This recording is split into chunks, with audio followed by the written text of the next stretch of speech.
Hoje é dia 8 de julho de 2025 e este é o episódio 355 do podcast Ubuntu Portugal, o show sobre Ubuntu, software livre e supermercados. O meu nome é Diogo Constantino e comigo tenho o Mr. T-shirt molhada, muito bem visto, do Sr. Mr. Sr. Mister é um pleonasmo, mas está bem. Sim. Olá, como está toda a gente? Era essa a ideia. Estão refrescados? Estão confortáveis? Fresquinhos. Sim. É que eu não estou nem refrescado nem confortável. Estou empapado em suor, daí o nome de hoje. Não. Mr. T-shirt molhada de suor. Note-se. Estavas a borrifar suor em ti próprio. Não, eu estou literalmente a borrifar-me para vocês.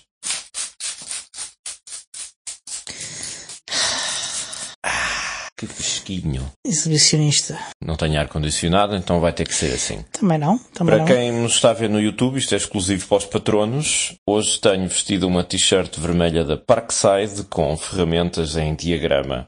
Um desenho branco sob fundo vermelho, que fica lindamente. Acho que eu vou andar o verão todo só com esta t-shirt, nem sequer vou pôr a lavar. Eu só porque não tens outra também. Adoro esta t-shirt da Parkside, essa famosa marca árabe de ferramentas, trabalhos manuais e oficinais. Parkside. Muito bem.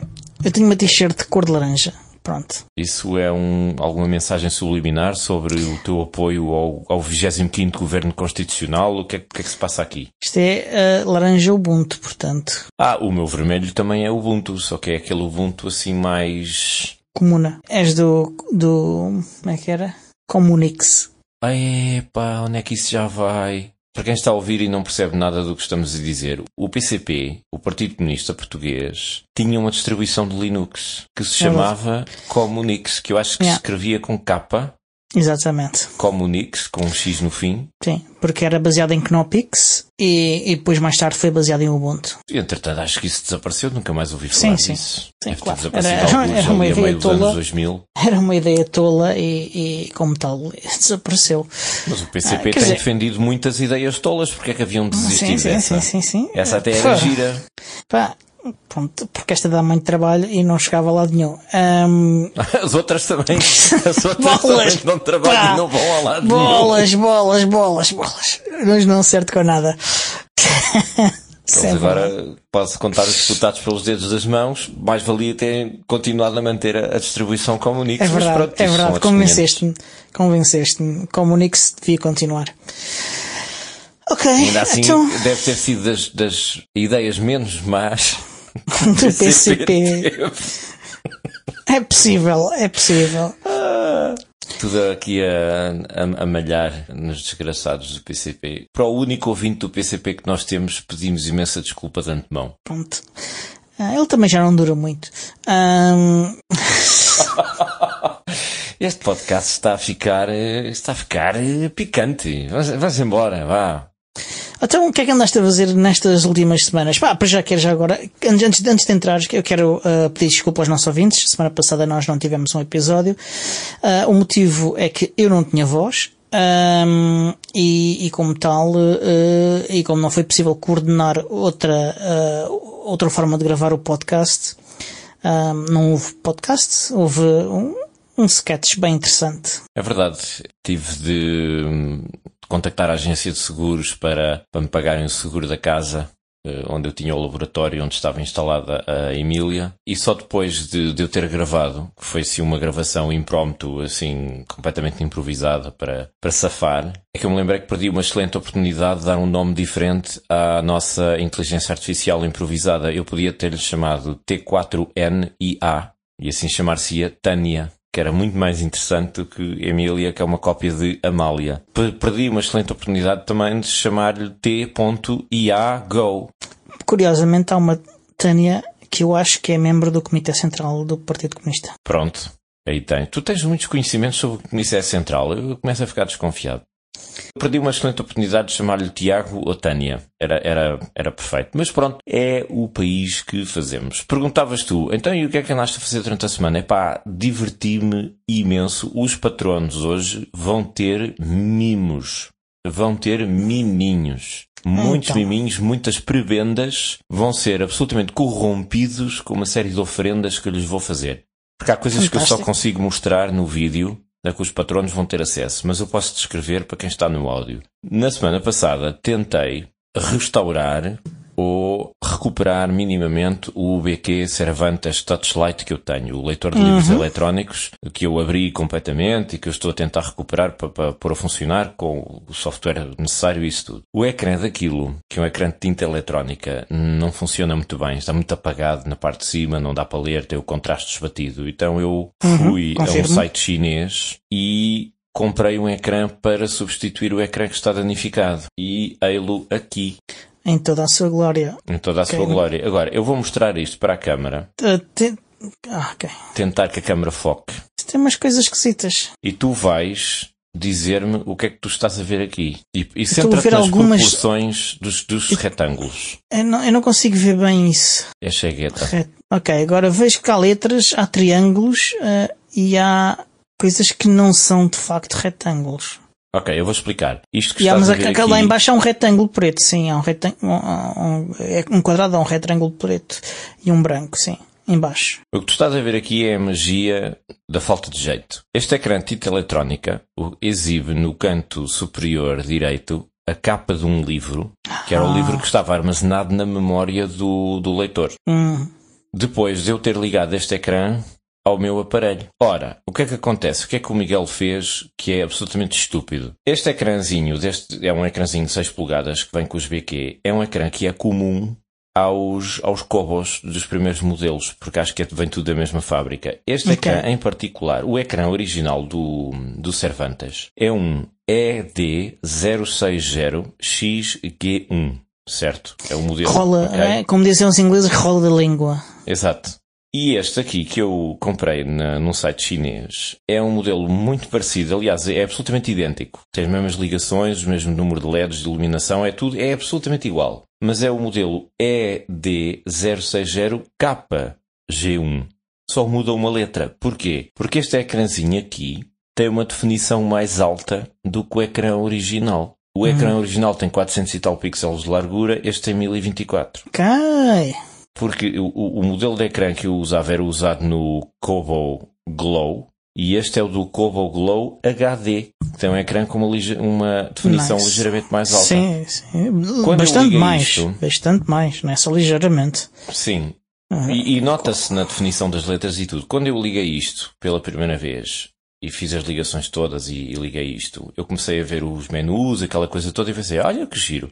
Tem uma definição mais alta, porreiro. Mas depois percebi que ele só exibe a imagem aqui neste retângulozinho porque tem uma definição mais alta. E tanto o software como provavelmente a placa gráfica daquilo só estão preparadas para exibir a imagem nesta secção aqui. Resultado, das duas uma, ou vou ter que trocar pelo modelo correto que tem uma definição mais baixa para adaptá-lo ao meu aparelho, ou, e isto é a parte interessante, tenho de explorar uma maneira, se for possível, de aumentar a definição nativa do aparelho através do software. Ou seja, eu estive a explorar as pastas do cartão SD que está no interior do aparelho, que é onde corre o sistema operativo, e é um Debian 7.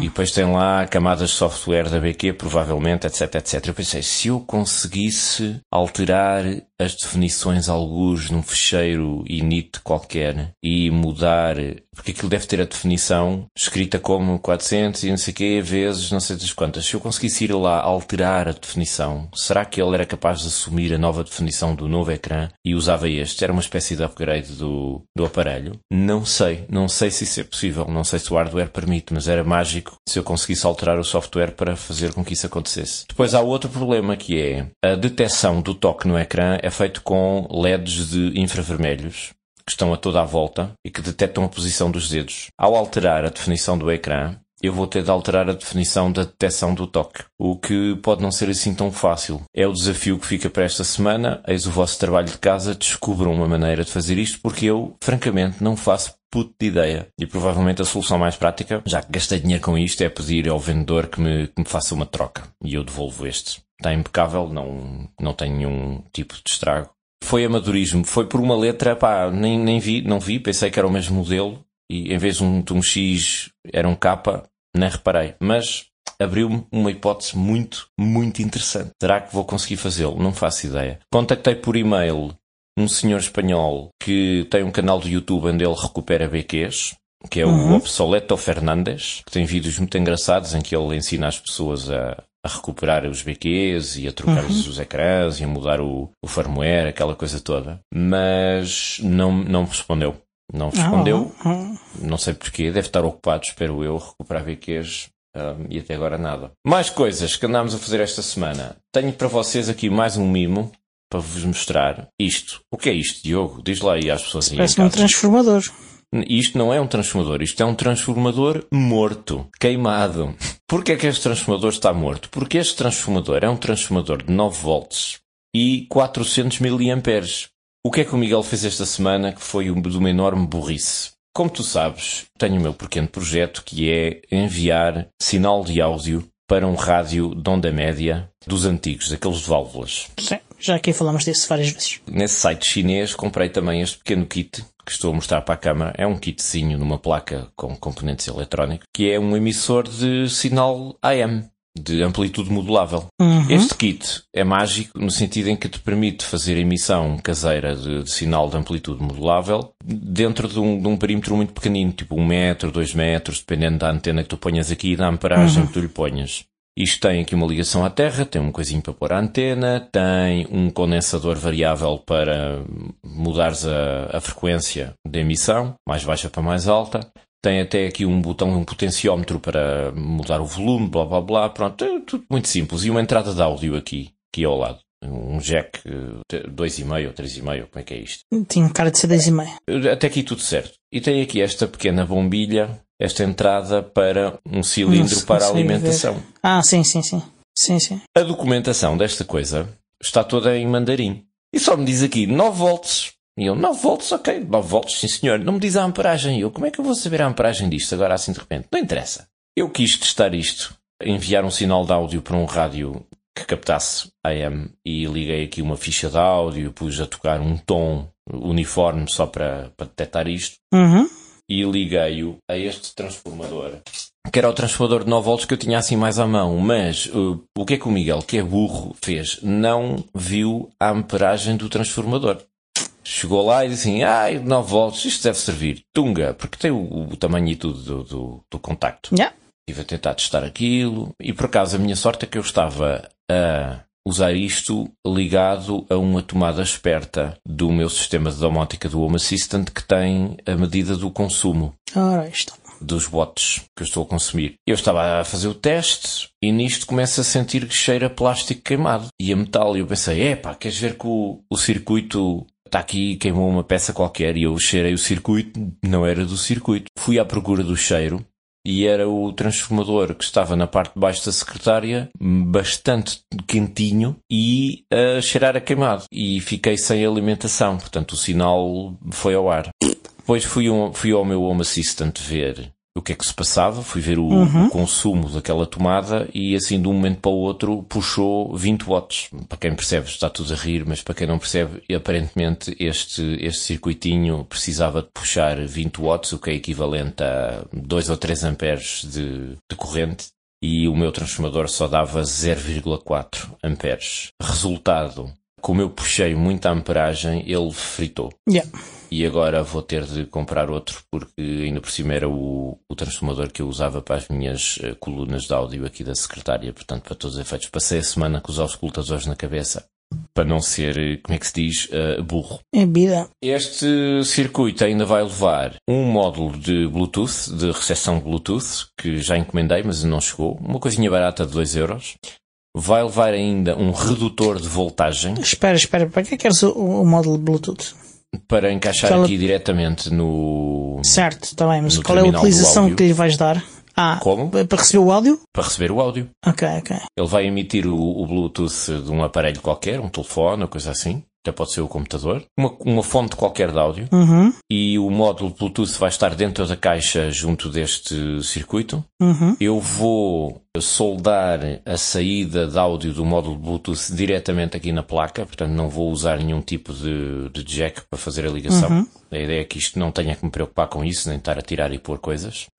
A minha ideia é alimentar esse módulo Bluetooth que leva 5 volts com um redutor de voltagem, um pequeno circuito que serve para baixar a voltagem que entra de um lado, 9 volts neste caso, e baixá-la para 5 para alimentar em simultâneo este circuito e o módulo Bluetooth. É provável que isso vá gerar algum ruído na transmissão, porque há interferências de rádio, há interferências de uma série de campos magnéticos, Sim. etc. Mas vou testar, vamos ver como é que a coisa corre. E, portanto, estas são as aventuras que têm sido vividas e que vamos ver no que é que dão nas semanas seguintes. De modo que, se calhar, ainda bem que tenho um seguro, porque no caso isto correr mal, pronto. Já sabemos. Exato. Depois este episódio pode servir de prova para a companhia de seguros. Para a companhia de seguros, sim. O seguro. A compensação do incêndio. Mas pronto. Se alguém souber como é que eu posso mudar a definiçãozinha a resolução do ecrã ali do BQ com o Debian 7, digam qualquer coisa. Depende se está a usar frame buffer, se está a usar o X, depende de várias coisas.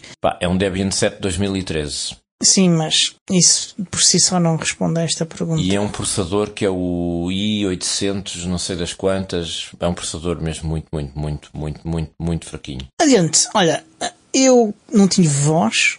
Ainda assim, consegui estar presente em 2 sessões de um workshop dedicado a Matrix e Matrix Bridges no Makers in Little Lisbon. Foi divertido, foi muito divertido. Não foi muita gente, o que é uma pena. Aprendemos a fazer, a montar servidores de Matrix e a fazer bridges e essas coisas todas. E foi muito divertido. Pelo caminho... E ainda mais divertido foi porque estavas sem voz. Deve ter sido maravilhoso. Na próxima vez acho que até vão ter mais pessoas. O Diogo não pôde falar. Então já vou. É verdade. Já agora, posso ser indiscreto e perguntar porque é que estavas sem voz? A culpa é do bacalhau. Sabes que isso pode ter vários significados. Pronto. Eu, se fosse britânico, estava aqui já a fazer uma série de piadas maldosas, mas pronto, a culpa é do bacalhau. A culpa é do bacalhau. É um enigma que temos de resolver. Aqueles de entre vós que já tiverem respostas já sabem, telefonem para o número que está a passar por baixo do ecrã e podem ganhar prémios. Qual é a resposta para o mistério? A culpa é do bacalhau. Pronto. Numa dessas sessões, um dos membros do MIL, do Makers in Little Lisbon, um dos residentes, membros residentes, veio falar comigo porque estava a ter problemas com o seu portátil que usa Pop! OS, um derivado do Ubuntu, portanto. E ele veio ter comigo, explicou-me qual era o problema, e o problema, muito claramente, era um upgrade ou uma instalação que tinha ficado quebrada durante o processo, portanto, algum processo que quebrou durante a instalação, e o D-Package estava a queixar-se que faltava acabar o processo, e por isso não conseguia fazer nem instalações, nem upgrades, nem nada. Antes disso ainda verifiquei que ele tinha um repositório de um pacote que só existia para Ubuntu 16.04 e ele estava com um derivado baseado em 24.04. Portanto, as pessoas continuam a fazer copy-paste de receitas na internet em que instalam PPAs que já não têm suporte. As pessoas fazem copiar-colar de PPAs que já não têm suporte, ou posso avançar uma hipótese ainda mais estúpida. E se algumas delas estiverem a recorrer a chatos GPTas? Não. E ele está a dar informação desatualizada? Não é impossível.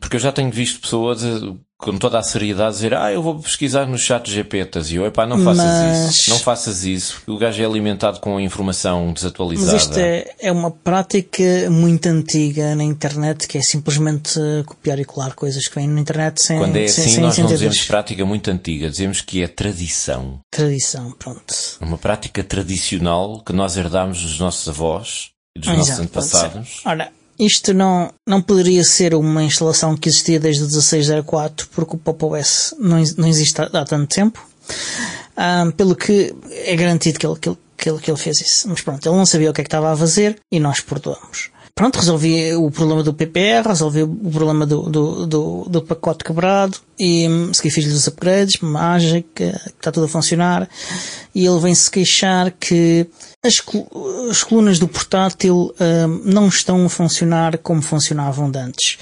E de facto ele fez uma reprodução de um vídeo qualquer, ou o que foi, e o som parecia assim bué de abafado. Claramente alguma coisa estranha se estava a acontecer. O computador também estava sem voz, é isso? O computador também estava com problemas de voz, é um facto. Eu pus-me a pensar, ok, o que é que isto pode ser? Pode ser que ele não esteja a detectar bem o dispositivo de áudio. Vamos ver o que é que ele está aqui na lista, ok, está cá o dispositivo de áudio, o que é suposto estar. Vamos então ver se há algum erro nos logs. Não há erros nos logs. Ok, então vamos comparar isto com uma versão live de Ubuntu. Neste caso agarrei numa pen USB com o Ubuntu Mate, arrancamos com o Ubuntu Mate e fazemos a reprodução de um vídeo e o som está a funcionar normalmente. O som está a funcionar normalmente. Eu depois vou pensar, o que é que será o problema então? Esta versão do Ubuntu Mate é mais recente do que a versão do Ubuntu na qual o Cosmic, o Pop! OS se baseia. Em versões anteriores do Pop! OS, ele diz que funcionava tudo bem. Portanto, ele ou tem uma versão para a qual um driver ou um firmware funcionam mal. Controlador. Ou não sei o que é que está a passar. Então pensei, ok, vamos voltar para o teu sistema. Pá, e vamos abrir um bug. E vamos começar por aí. E quando não é que, ao reiniciar para o sistema dele e ao reproduzirmos áudio de novo, funcionou tudo bem. Isso é uma informação dramática. Então o que é que era?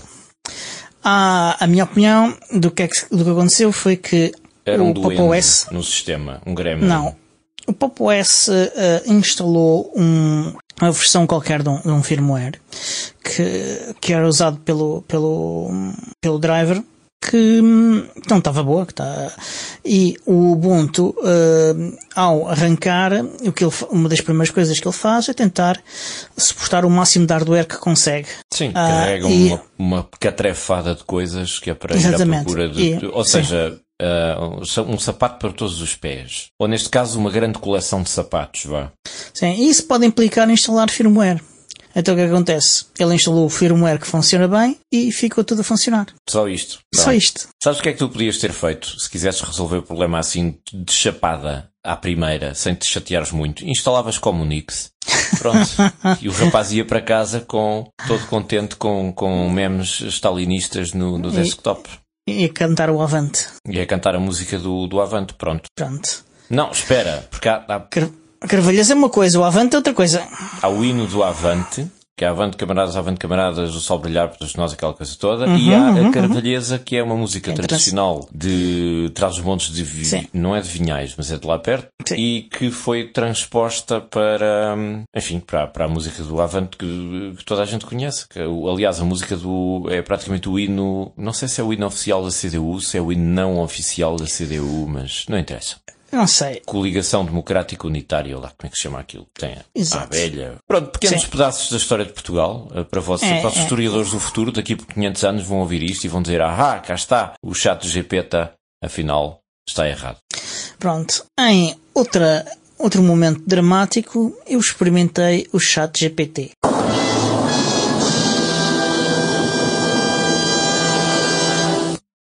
Pronto, eu estava a enfrentar um problema com código que eu estava a despistar e não estava a encontrar mais nenhuma coisa para investigar, para resolver o problema. E pensei, olha, esta malta diz sempre tão bem disto, deixa cá ver então se isto de facto serve para alguma coisa. E abri o chat GPT, comecei a explicar aquilo e obviamente não sendo o código minha propriedade e não sendo software livre, eu não podia colocar lá o código, portanto eu só podia descrever a lógica do código e mencionar métodos de bibliotecas que são software livre que eram usadas, e foi o que eu fiz. E ele começou a dizer uma série de coisas. Disparates. Não eram disparates, mas muito obviamente eu não tinha descrito o suficiente o problema, nem o que eu já tinha feito para despistar o problema, que era considerável. Eu não fui para ali à primeira dificuldade. Eu fui para ali ao fim de horas a tentar despistar o problema. E então já tinha experimentado muitas coisas. E ele foi sempre, eu fui comentando, a dizer, ok, já fiz isso, o resultado foi este, blá blá blá. E ao fim de um bocado, eu estava seriamente irritado e com vontade de matar o ChatGPT, porque ele só me dizia para fazer coisas óbvias que eu já tinha experimentado e para a qual já tinha tido resultado negativo, mas que seriam coisas que faziam sentido fazer, só que eu não queria estar a lidar menos avançado. Sim, eu não queria estar a lidar outra vez com as coisas com que eu tive a lidar não sei quantas horas, pelo que ele acabou por chegar a pontos em que, eventualmente, em que eu ainda não tinha chegado, e disse algumas coisas que foram úteis no despiste, é um facto, ok, mas nunca me deu a solução para o problema, nem nada do género, nem... Eu acabei por encontrar o problema, a causa do problema e a solução por mim próprio, ao fim do ChatGPT ter esgotado as ideias que tinha sobre o problema. A conclusão, é uma ferramenta útil? É uma ferramenta útil, em particular, provavelmente se eu tivesse partilhado o código, ele tinha chegado lá a algumas respostas e não tinha feito algumas propostas que me fez, se eu tivesse posto o código, só que eu não podia pôr o código. Contudo, ele não chegou lá. Neste caso, não quer dizer que noutros casos não pudesse chegar lá. Bom, a máquina não teve acesso ao código-fonte, certo? Estava só a dar-lhe dicas. Portanto, também é difícil... Estava-lhe a descrever vagamente o que é que o código em causa fazia e o que é que código semelhante na mesma máquina fazia. E a explicar-lhe... Posso só sugerir uma coisa? Tu tens de pensar no ChatGPTs como um cão perdigueiro, ok? O meu avô era caçador, eu aprendi ainda alguma coisa sobre isso. O cão perdigueiro é um mamífero quadrúpede digitígrado, um canídeo, que pode ser muito útil para ir buscar as perdizes. Ok? Mas tens de ser tu a abater a perdiz. És tu que andas pelo campo com a caçadeira na mão, és tu que carregas a caçadeira, és tu que escolhes as munições que vais usar, és tu que fazes pontaria e abates a perdiz, e depois dizes ao cão, Tomé, vai buscar. E o cão vai buscar a perdiz que caiu lá no meio dos arbustos. Tenho a comentar várias coisas. Para já, Tomé é um nome de família da minha família. Pronto, perfeito. Acertei mesmo na mosca. A gente, além de passar os apelidos, a gente passa nomes próprios. Então, em cada geração há uma pessoa com o nome de uma pessoa da geração anterior. Portanto, há Tomés. Há vários Tomés da minha família. E houve. Sim. Tu não tens só os ChatGPTs, também tens outros... Sim. Motores desses que podes usar, de várias raças de cães. Tu, neste caso, se calhar precisavas de um Serra da Estrela, ou um Cão Pastor... ou um Border Collie, uma coisa qualquer. Portanto, tens de escolher melhor. O Pedro Gaspar está aqui no chat a sugerir, podes sempre correr o DeepSeek localmente. Não posso. E assim até podias... Não posso. Não posso. Porque o patrão não deixa. Porque o computador não é sequer do patrão, é do cliente. Pois. E há regras a esse respeito, não posso. Pronto, nesse aspecto, paciência, tudo bem. Mas sabes que tens o Gemini da Google, tens muita como é que coisa. chama não é o Anthropic, é o Ansiolítico, ou como é que se chama aqui? Mas também há um Anthropic, sim. Tens várias opções. Sim. Eu experimentei este por experimentar. Se forem opções locais, essas de facto eram melhores porque protegiam a privacidade dos dados, em vez de estar a pôr código na internet em servidores alheios. Mas sim, não havia ali nada que fosse específico e proprietário. Ali eu estava a falar da utilização de bibliotecas de software livre e de comportamentos na utilização dessas bibliotecas.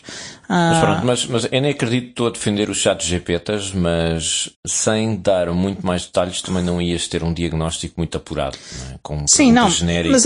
Mas achei interessante. Ele acabou por dar coisas que foram úteis no despiste. Atenção. Eu cheguei onde cheguei porque além de ter feito o despiste que eu fiz, que ele disse-me algumas coisas, surgiu-me algumas coisas algumas que eram estúpidas, simplesmente, e outras que foram úteis, que ajudaram-me a compreender melhor o código. If you hear hoofs, think horses, not zebras. Ou seja, se ouvires cascos, pensa em cavalos, não em zebras. E, portanto, sim, no fundo ele fez isso, que é, primeiro vamos pensar no mais óbvio, e depois vamos por etapas, uma camada após a outra, tirando hipóteses da frente. Sim. Faz sentido. O que me irritou particularmente foi assumiu coisas que eu não lhe disse. Ela assumiu que certas coisas estavam a ser feitas de certa maneira, sem eu ter dito que estavam a ser feitas dessa maneira. Ele alucinou ou presumiu, é isso? Presumiu. As respostas dele faziam sentido, ok? Não havia... Agora, as respostas dele eram com base em premissas que eu não tinha dado. Porquê? Porque ele vai buscar uma coleção de perguntas de outras pessoas e vai a base de dados buscar uma coleção de respostas e estratagemas para a resolução de problemas que foi introduzido ou fornecido por eu acho que não. milhões de outras pessoas, e portanto ele vai buscar assim. Aquilo e depois combina assim. Os tokens todos de maneira, os algoritmos que eles têm. Ele interpretou o que eu disse com base no que era estatisticamente mais provável que eu tivesse a dizer. Cá está. Porque aquilo não é uma máquina que pensa, aquilo é uma espécie de autocomplete com esteroides. Portanto, eu tinha preferido que ele tivesse perguntado coisas de volta antes de fazer essas presunções, porque eu acabei por perder tempo devido a essas presunções. Sim, mas como eu te disse, o ChatGPT, como todos os outros mecanismos de inferência estatística turbinada, que é como eu gosto de lhes chamar, não são uma pessoa racional e inteligente que está do outro lado. Tens de pensar naquilo como um cão. Sim. Tu não vais discutir Platão ou Aristóteles com um cão. O cão sabe ir buscar perdizes. Sim. É para isso que ele foi treinado. Aliás, tu treinas um cão da mesma maneira que treinas um destes mecanismos. Eles reagem de maneira condicionada. Portanto, tu tocas uma campainha, eles salivam. Não é bem assim. Isso. Não concordo. Mas pronto. Perdi um bocado de paciência, acabei por chegar lá, ajudou um bocadinho. Da próxima vez, e isto é a minha recomendação para todos aqueles que nos ouvem, sempre que vocês lidarem com uma maquineta destas, tragam uma caçadeira de prevenção, como se fossem à caça. Eu não fazia isso porque eu facilmente tinha destruído o computador. Deixem a caçadeira em cima da secretária e se calhar até mostrem a caçadeira ao ChatGPT. E digam-lhe assim, olha, ou tu te portas bem, ou então... Eu, Pedro Gaspar, tenho de dizer que eu tenho de saber fazer os prompts. Sim, eu não tenho paciência para fazer os prompts. É basicamente... Por isso é que tu nunca has de ser aquela nova categoria profissional que é o engenheiro de prompts. Sim, eu não tenho paciência para estar pelo menos ao fim de tanto tempo de estar a fazer despiste de uma coisa, que eu já estava a fazer despiste daquilo há muito tempo, eu não tenho paciência para ir à minúcia toda da explicação toda necessária para fazer um prompt completo. Eu admito isso, sim.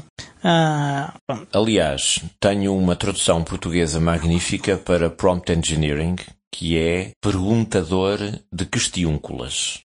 Ou habilidoso de indagações. Ok. Vamos aos nossos anúncios e apelos. Vamos então aos anúncios e apelos. Dê-me só um momento para eu gerar um separador com inteligência artificial. Com GenAI, sim.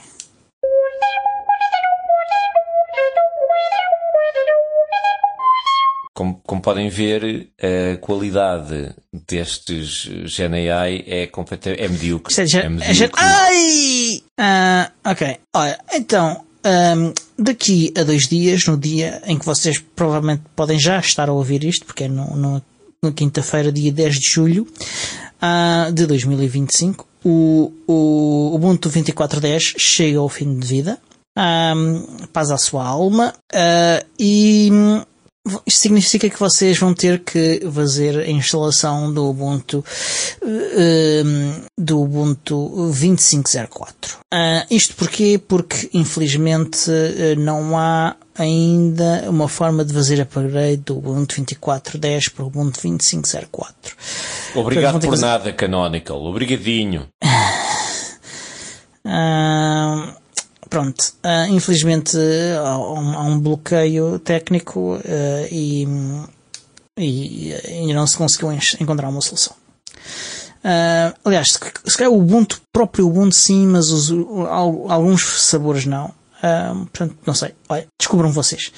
Além disso, tem estado a incendiar as redes sociais uma iniciativa de cidadãos europeus chamado Stop Killing Games. É verdade. É verdade. Por acaso, a iniciativa partiu passou por vários de grupos de conversas em que nós participamos e ganhámos. Pronto, pera. Já lá vamos. Por acaso, a iniciativa parte de um cidadão americano, que é interessante. Mas pronto. Mas é uma iniciativa que depois cidadãos europeus tomaram como sua e apresentaram à Comissão Europeia e esta iniciativa apela às editoras que vendem jogos de vídeo e concedem licenças para a utilização por parte de consumidores na União Europeia que, quando perdem o interesse nos jogos e querem deixar de os suportar e vender, que deixem os jogos num estado funcional. Ou seja, o interesse aqui é impedir que as editoras, ao desativar, em vez de desativarem jogos de vídeos à distância, que de facto forneçam de forma razoável meios para que os utilizadores que muitas vezes pagaram por eles, os que possam continuar a utilizar. Okay? Não se pretende, dizem eles, que adquirir a propriedade dos jogos de vídeo. Portanto, que eles não querem alterar os direitos, forçar a alteração de direitos de autor, nem pretendem interferir com a capacidade de monetização dos jogos por parte das editoras de jogos, mas que querem que quando as editoras perdem interesse, que de facto facultem uma forma dos utilizadores continuarem a jogar. Cada país europeu tem de ultrapassar um determinado limite de número de votos e é diferente para todos os países. É preciso pelo menos 1 milhão de cidadãos à escala da União Europeia a assinar, ok? E é preciso que cada país tenha uma certa percentagem que em Portugal não sei qual é que é, mas que corresponde a 14.805 assinaturas em Portugal, e em pelo menos 7 países da União Europeia o valor correspondente tem que ser ultrapassado. Em Portugal, das 14.805 conseguimos 29.737 há uma hora ou coisa assim de género. O que significa que obtivemos mais de 200% das assinaturas necessárias, que é fantástico, e tenho de dar parabéns a todos os que estiveram empenhados nesta campanha. Eu tive um pouco mais no início. Estava aqui a tentar reproduzir a música dos Jogos Sem Fronteiras, porque mais uma vez Portugal ganhou nas assinaturas. Eu acho que a música dos Jogos Sem Fronteiras ficava aqui lindamente. E a voz do Eladio Clima aqui em segundo lugar, San Marino. Pronto. Só que San Marino não faz parte da União Europeia, portanto. O que é pena, porque levavam uma abada Portugal mais uma vez. É verdade. Aliás, era a única coisa boa do verão, era ver San Marino levar uma abada de Portugal. Pronto.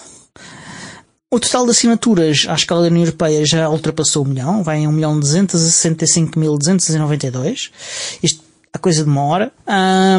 Mas é provável que cerca de 200 a 300 mil sejam anuladas por não serem válidas. Portanto, pessoal, continuem a assinar. Isto é típico em qualquer petição, há sempre uma percentagem que é inválida porque está preenchida incorretamente ou por pessoas que não têm direito de assinar. E quem é que são os países traidores que ainda não alcançaram o número mínimo de assinaturas? Isso são 3 países, há 2 dias eram 6, portanto a coisa está a evoluir bem. Ok.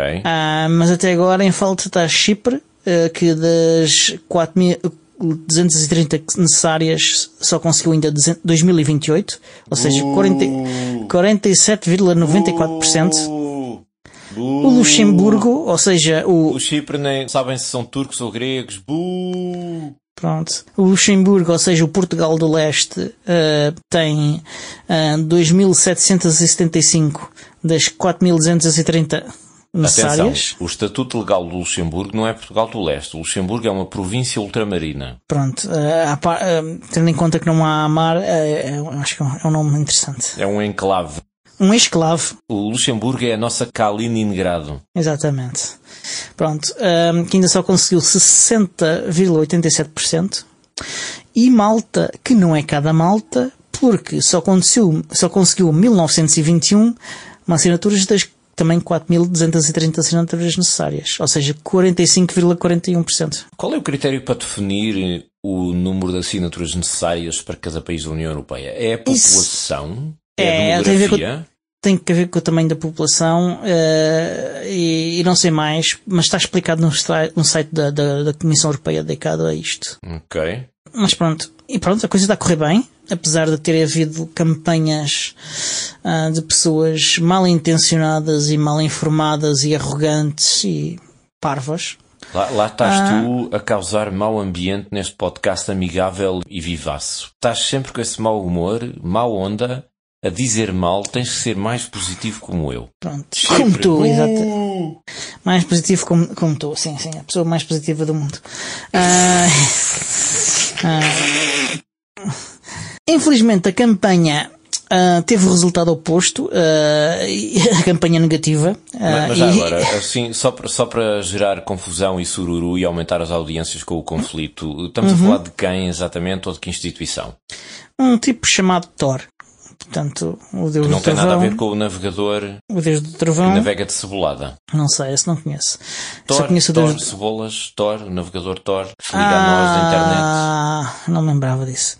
Não tem nada a ver com isso. É um gajo que trabalhou por uma empresa de desenvolvimento de jogos e que tem o reino na barriga e que se salta-intitula Thor. Só que obteve, em vez de obter pessoal, inicialmente obteve pessoal muito a desistir de assinar, e durante meses, cerca de 10 meses, teve esse efeito.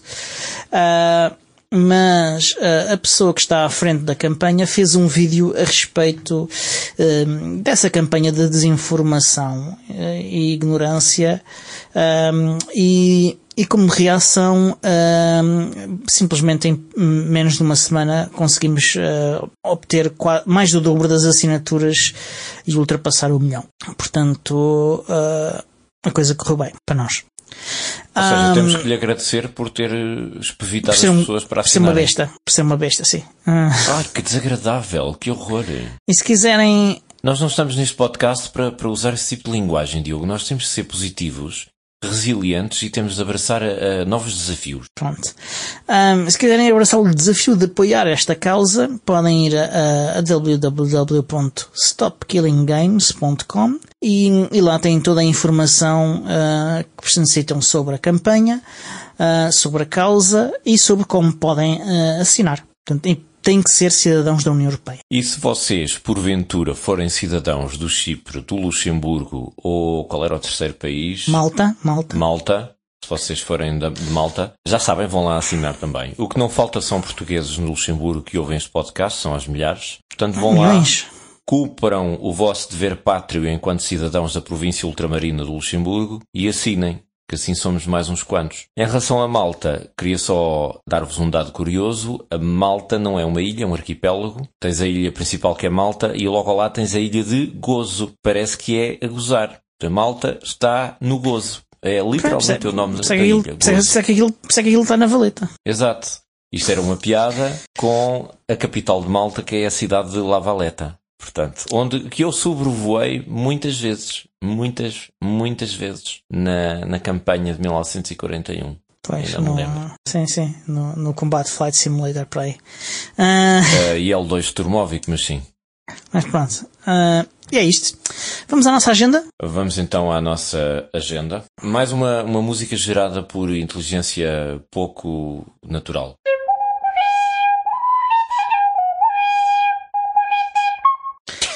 Isto é muito mau. Muito bem. Ok. Ora, neste mês de julho, além de termos, como de costume, todas as terças-feiras, entre as 20h30 e as 23, os dias de laboratório aberto Open Lab do LCD, que vocês podem, aliás, se são ouvintes deste podcast, já estão fartos de ouvir.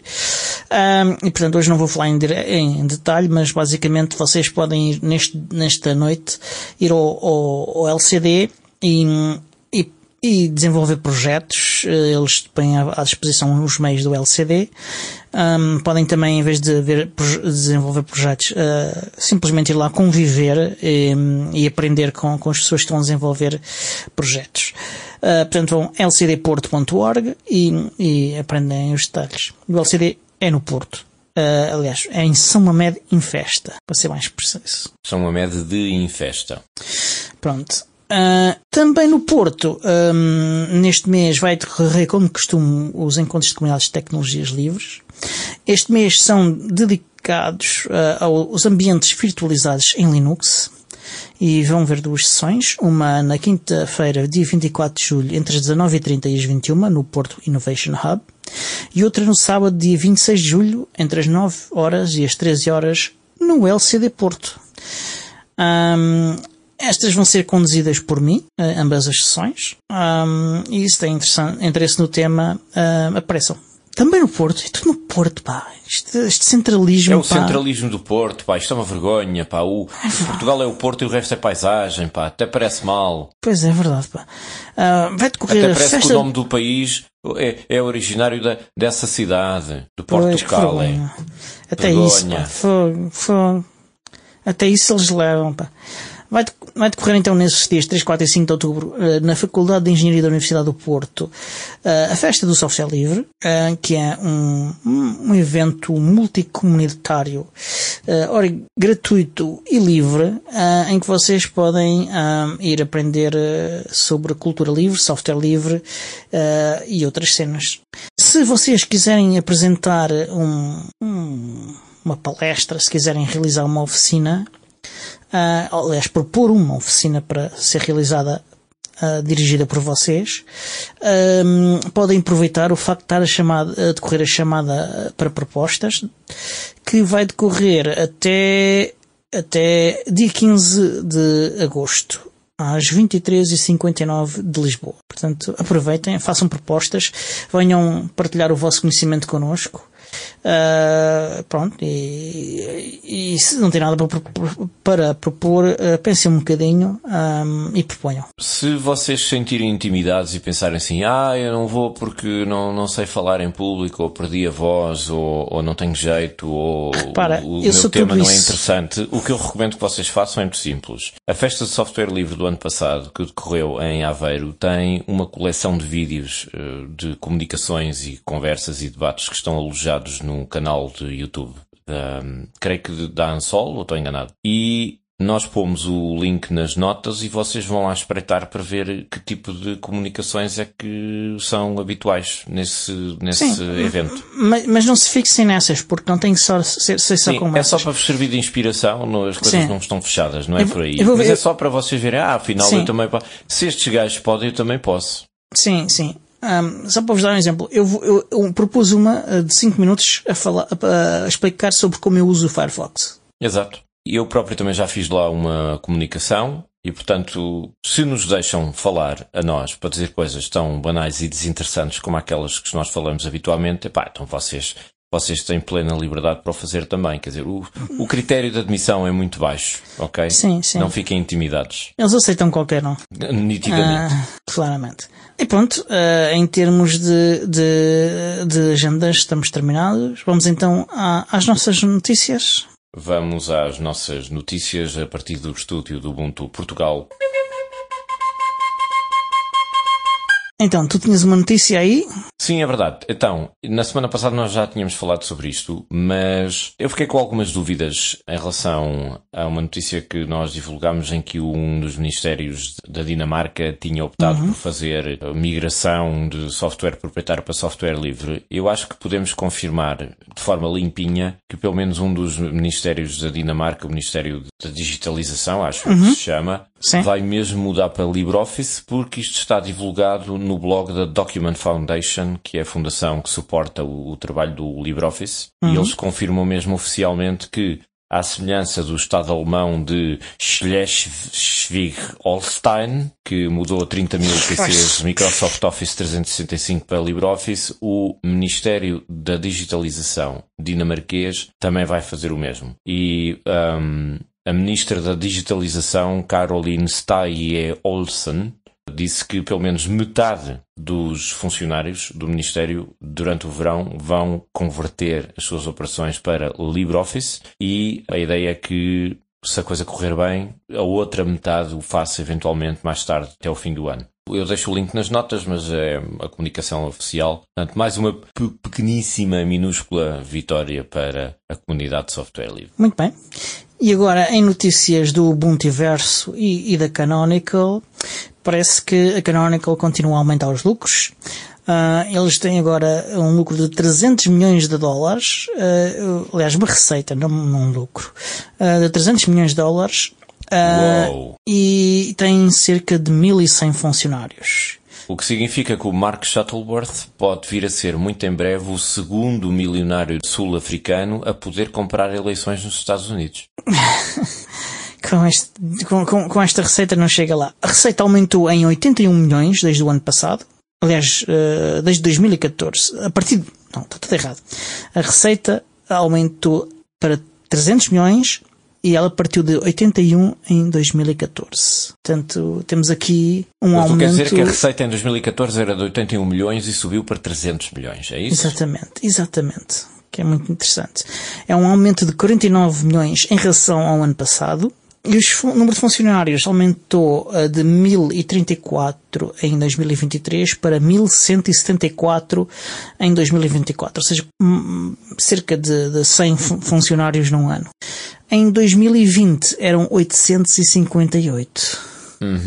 Eu recordo-me que há uns anos atrás, creio que em 2019, mesmo antes de 2020, houve aí alguma polémica porque o Mark Shuttleworth decidiu cortar alguns centros de despesa na Canonical. Sim, foi em 2017. Em centros de... Foi em 2017? Tinha a ideia que foi. Sim. Focar-se em fontes de receita, e houve muita gente na comunidade que levantou as forquilhas no ar e airshots e isso tudo, e deu assim uma grande polémica, mas o facto é que aparentemente passados alguns anos a coisa começou a resultar, não é? E na última Ubuntu Summit ele admitiu que nessa altura a Canonical estava perto da falência, em 2017. Portanto, passou de estar perto da falência a ter uma receita de 300 milhões, e o lucro também está no artigo do Foronix para o qual nós vamos ligar, mas também está na ordem das várias dezenas de milhões. Um dos projetos que foi abandonado pela Canonical, abandonado entre aspas, porque não foi completamente abandonado, mas foi digitalizado, vamos dizer assim, foi o Ubuntu Touch, o sistema móvel, que a comunidade abraçou e que hoje está vivo e bem vivo. Sim. Sim, a Canonical parou de trabalhar dele ao fim de algum tempo, no fim de 2017. E a comunidade decidiu que iria continuar o desenvolvimento, e continuou. A Canonical também decidiu focar-se no ambiente de trabalho GNOME em vez do Unity. Sim. Também uma das fontes foi de regresso que eles decidiram, vamos deixar isto de lado. Sim. Enfim. Sim. Sem o telefone e sem outras coisas que eles tinham planeadas, não fazia sentido continuar a trabalhar no Unity e estar a investir centenas de salários nesse esforço, e portanto resolveram focar-se em reorganizar-se e voltar a tornar o desktop lucrativo, que ele já é de novo lucrativo, de acordo com o próprio Mark há uns anos. Mas a maior fonte de receita da Canonical não é o desktop, pois não? Não, a maior fonte de receita julgo que é os serviços de cloud. Pronto, aí está. A Cláudia mais uma vez sempre a render. Exatamente. Mas pronto, a coisa parece estar a correr bem e são boas notícias para o Ubuntu e para o software livre. Porque, como ainda ouvemos há poucos episódios, a Canonical contribui não só com código, mas com patrocínios e doações para o software livre. É claro que há sempre críticas a fazer às prioridades ou ao foco, à maneira como a Canonical trabalha, as coisas não são perfeitas e, portanto, não pensem que nós estamos aqui a puxar a graxa aos sapatinhos da Canonical, porque não é nada disso. Estamos só a reconhecer que a situação estava periclitante, agora está um bocadinho melhor. É importante que a Canonical esteja lá como uma pedra fundamental da comunidade, a coisa não se esgota na Canonical, como é óbvio, mas também não estamos aqui a endeusar que a Canonical é um espetáculo, calma aí. Estamos só a reconhecer o bom e o mau, ok? Exatamente. E sem Canonical não havia o Ubuntu, portanto. E mesmo o Debian, pronto, os Debian poderiam ficar um bocado preocupados porque a comunidade do Ubuntu e a Canonical são dos maiores contribuidores para o Debian, portanto. Neste momento estão 2 utilizadores de artes a dizer assim, e eu com isso. Pronto. Estou a brincar, nós gostamos muito de vocês. Sem vocês não haveria Steam Deck, ok? Sem a Valve, sim. E em mais boas notícias, o Multipass é agora 100% software livre. Desculpa, eu tenho que fazer só isto no instantinho. Multipass! Pronto, obrigatório. O Multipass é um software de gestão de máquinas virtuais para Ubuntu, para Linux em geral, obviamente, para Windows e macOS. Mas, anteriormente, para ajudar a fazer a gestão das máquinas virtuais em Windows e macOS, ele tinha lá umas pequenas componentes proprietárias. Isso agora já não acontece e o Multipass é 100% software livre. São boas notícias para quem gosta da liberdade no software e pronto, achei interessante. O Multipass é um bocado ignorado pelas pessoas, mas acho que é um software muito interessante. Até me admira como é que isso não era completamente software livre há uns tempos para cá, mas ok. Porque aí está, para ajudar a gerir máquinas virtuais naqueles sistemas operativos, não foi logo possível fazer isso 100% de software livre. Tá bem. E agora já é, e portanto passou a ser. Pronto, e deixa cá ver o nosso tempo. Já ultrapassámos largamente. Já. Tínhamos aqui umas notícias muito interessantes. Mas pronto, acho que vai ficar para o próximo episódio. Ou para um próximo episódio.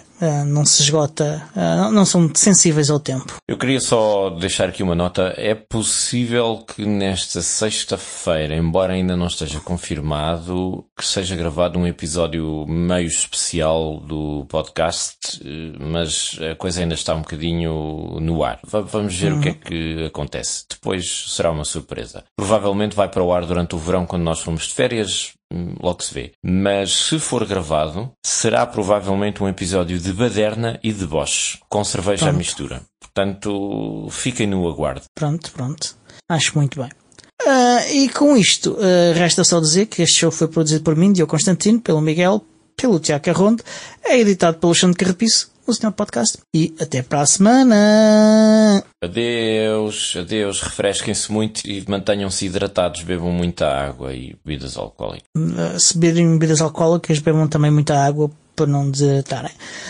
Água tónica de preferência, com rodela de limão. Já de gravar antes que a gente vê-la alguma lei. Não há leis que interditem. Eu vou parar de gravar.